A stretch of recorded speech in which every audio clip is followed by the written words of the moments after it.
hemos venido a defender el Estado de Derechos en nuestro país. Nosotros no vamos a permitir que se piense que a través de esta resolución que emitió la Corte Interamericana de Derechos Humanos al pueblo Sarayaku se pretenda crear un pueblo paralelo, un Estado paralelo al Estado ecuatoriano. El Estado ecuatoriano es único, es indivisible, y esa ha sido la posición que hemos venido justamente trayendo ante la Corte Interamericana de Derechos Humanos, la posición que nosotros defendemos. Hemos mostrado con suficiente material audiovisual, escrito y documentológico las pruebas que dan fe de cómo parte de la dirigencia del pueblo Sarayaku estaba mal utilizando la sentencia de la Corte Interamericana de Derechos Humanos para generar, en contubernio con el señor Clever Jiménez y compañía, una falsa idea al pueblo Sarayaku de que ellos podían tener la potestad de prohibir el ingreso de la Policía Nacional. La Policía Nacional tiene una disposición constitucional que le obliga a mantener el orden público y a responsabilizarse por la seguridad interna en nuestro país. Hemos informado también nosotros a la Corte cómo en varias ocasiones hemos realizado en estos últimos meses, a partir del 10 de abril, intentos por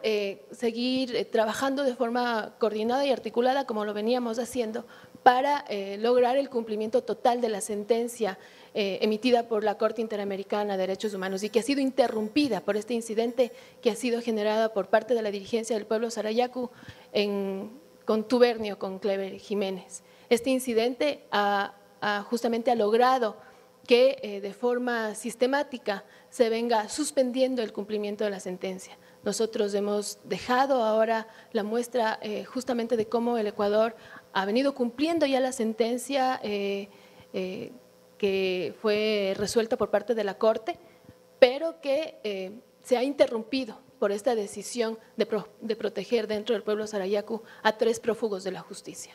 Se ha suspendido el cumplimiento de la sentencia porque, como bien lo dice el procurador, después del 24 de abril, cuando la dirigencia del pueblo Sarayaku decide dar protección a estos 3 prófugos de la justicia ecuatoriana, se suspendió todo un cronograma que teníamos ya anteriormente previsto y que había sido consensuado con la misma dirigencia. Con fecha 10 de abril nosotros mandamos un correo para continuar ya con el cumplimiento de la sentencia, que tiene que ver exclusivamente al tema de la extracción de la pentolita, hacer los análisis en el territorio para poder realizar la extracción de la pentolita y posteriormente realizar el acto de las disculpas públicas. Habíamos ya fijado una fecha, sin embargo recibimos un correo donde se nos dice que por la agenda que tenía en ese momento la dirigencia del pueblo Sarayaku no se nos podía,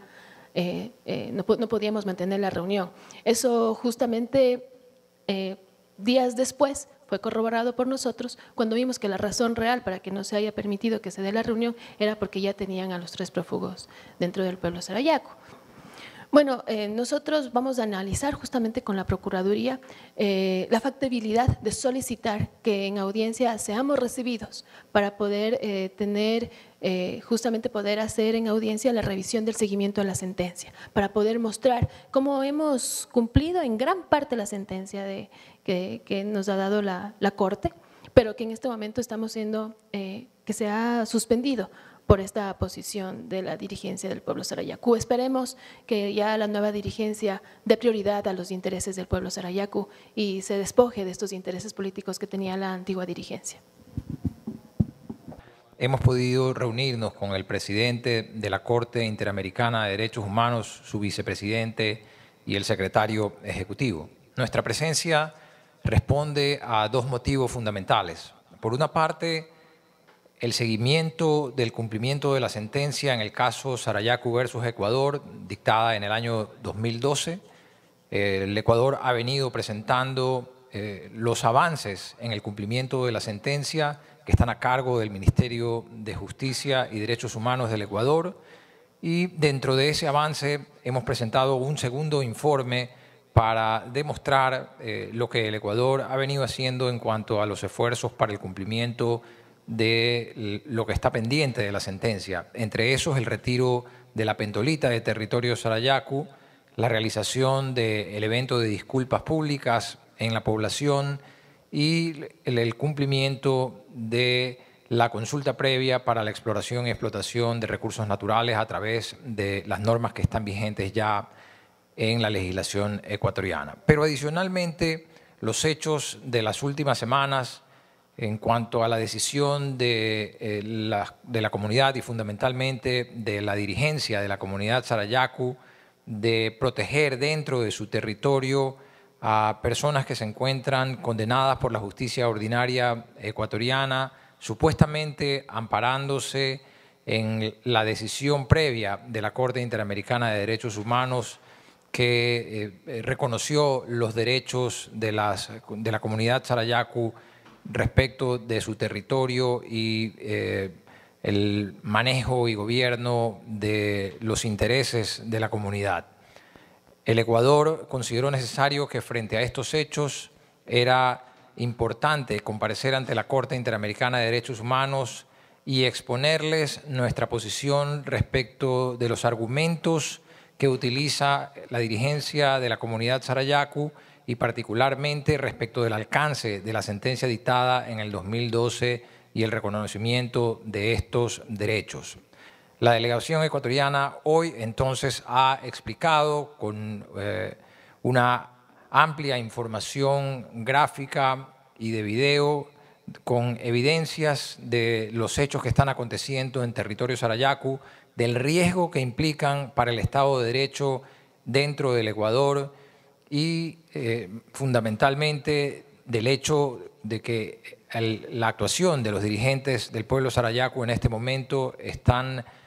apartándose de la protección del interés comunitario, privilegiando la protección de intereses de personas particulares ajenas al pueblo Sarayaku o de intereses políticos en general. El Ecuador lamenta entonces que la dirigencia del pueblo Sarayaku esté arriesgando los derechos conquistados a través de la sentencia que se obtuvo en el 2012 con una actuación de buena fe del Estado al reconocer su responsabilidad internacional. En caso de ser necesario, el Ecuador acudirá nuevamente a la Corte, esta vez para pedirle la realización de una audiencia de seguimiento y supervisión de la ejecución de la sentencia en la que podamos